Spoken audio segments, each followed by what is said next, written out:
Avant de parler des enjeux du 14e sommet de la CEMAC, il faut dire un mot sur la réalité géopolitique et géoéconomique de la CEMAC et de la CEDEAO.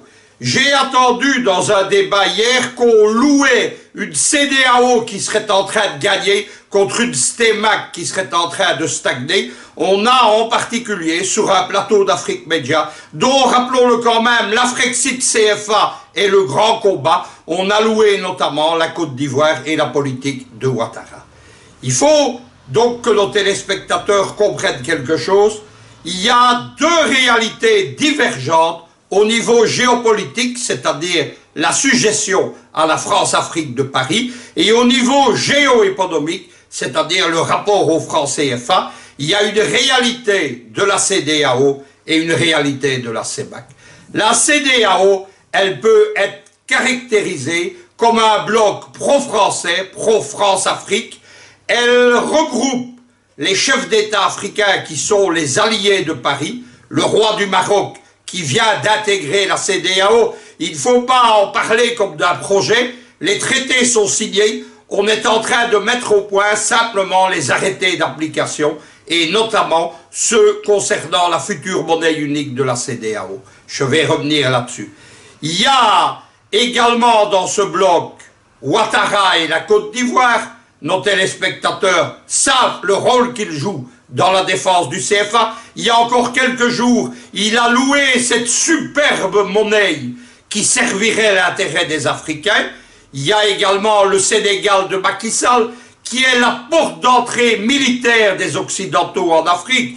Les Français, les Bundeswehr de Mme Merkel, qui organisent le salon de la sécurité à Dakar, mais surtout l'Africom, qui est en train de bâtir près de Dakar une super base de l'US Army, qui va constituer de Dakar au Sénégal jusqu'à Djibouti sur la mer Rouge, une diagonale stratégique qui recouvre l'ancienne route des épices, contrôlant tout le Sahel. Il y a aussi au Sénégal les grands exercices annuels de l'US Army, où on prend en main un nombre impressionnant d'armées, d'officiers et de sous-officiers africains. Il y a évidemment ce roi du Maroc, qui est l'allié stratégique traditionnel de Paris. Ces gens-là jouent un rôle clé dans le projet de Macron et Lionel Zinsou, tous deux, rappelons-le, directeurs de la banque Rothschild dans le passé, pour sauver la France-Afrique, créer ce qu'on appelle la nouvelle France-Afrique 2.0, c'est-à-dire une CEDEAO élargie au Maroc, qui se dote d'une monnaie unique. Cette monnaie unique, c'est pas une soi-disant monnaie africaine, ça sera le nouveau nom, sous un nom différent probablement, parce que Macron et Zinsou comprennent les réalités de la propagande en Afrique. Ça sera la troisième vie du franc CFA. On imprimera sans doute cette monnaie au Maroc. La banque sera sans doute au Maroc elle aussi, mais le reste, ce sera les mêmes mécanismes et le même maintien de l'influence française. Face à cela, on peut caractériser la CEMAC comme le bloc rebelle, le bloc qui veut l'indépendance africaine. C'est dans ce bloc que se situent les deux chefs d'État qui sont aujourd'hui les leaders du néo-panafricanisme au niveau des États, ce néo-panafricanisme réaliste qui avance par petits pas. C'est Obiang Nemamba Sogo de Guinée équatoriale et Idriss Déby Itno du Tchad. Idriss Déby Itno, rappelons-le quand même pour qu'on comprenne les enjeux, alors que Ouattara a loué le franc CFA, eh bien Idriss Déby Itno a dit dans une interview retentissante sur Afrique Média que c'était une mauvaise monnaie, qu'il fallait l'abandonner. Simplement, j'en ai parlé un jour avec lui, il pensait que d'autres chefs d'État africains allaient le suivre, il ne l'a pas été, c'est pour ça que le dossier reste ouvert. C'est ça la différence, et c'est pour ça qu'Afrique Média soutient la CEMAC et les chefs d'État de la CEMAC, et est extrêmement critique envers la CEDEAO. Ça a toujours été notre attitude. C'est l'attitude des panafricanistes, des panélistes réellement panafricanistes, quelles que soient nos divergences sur d'autres sujets. La CEMAC, elle répond à une nécessité vitale pour les pays qui les contrôlent. Le XXIe siècle, c'est l'ère de l'unification des blocs continentaux, des blocs régionaux, des grands blocs économiques, en Europe, en Eurasie, avec l'espace économique eurasiatique de Poutine, en Asie et en Europe avec les routes de la soie de Xi Jinping. Xi Jinping est aujourd'hui en Italie et en France. Pourquoi?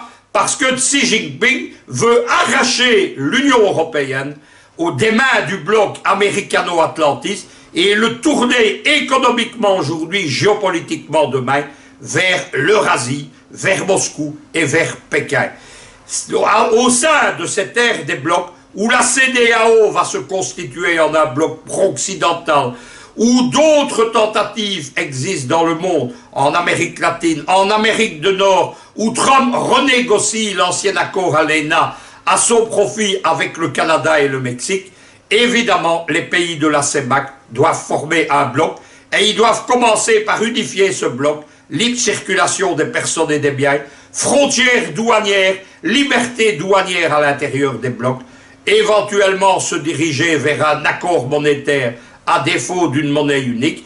La CEMAC doit d'autant plus le faire qu'elle n'est pas riche en habitants. Une 60aine de millions d'habitants, c'est peu par rapport, par exemple, aux 85 millions de la RDC seule. Ils seront 150 millions à la fin du 21e siècle. C'est peu par rapport au reste de l'Afrique. C'est surtout très peu par rapport aux 600 millions d'habitants de l'Union européenne. J'entends continuellement un discours sur le déclin européen ou le déclin américain, mais il faudrait que les économistes qui parlent de ce déclin quittent un peu les chiffres purement statistiques de l'économie édictés par la Banque mondiale et le FMI, et qu'ils regardent ce qui constitue la puissance d'un bloc politique et géopolitique, c'est-à-dire son industrie lourde, ses armements, sa population.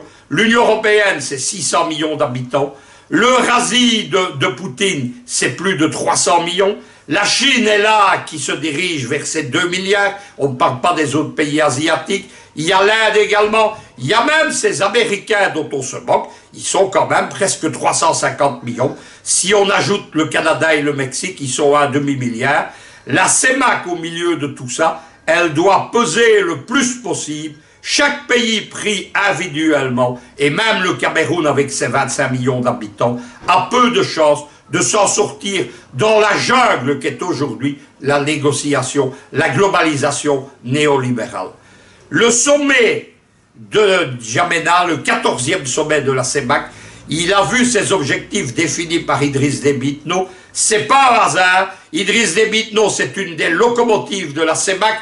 C'est lui qui, avec Obiang-Néman Bassogo, a empêché l'année passée, à Djadeva précisément, qu'on ne dévalue le franc CFA de l'Ouest, ce franc CFA qui est celui du Cameroun, du Tchad ou de la Guinée équatoriale, ce qui aurait conduit à la ruine de nos entreprises, de nos économies et de l'épargne de nos citoyens, puisqu'on aurait vu 50% de dévaluation, c'est-à-dire que à 8 heures du matin, ou à minuit plutôt, vous aviez 1 million d'épargne.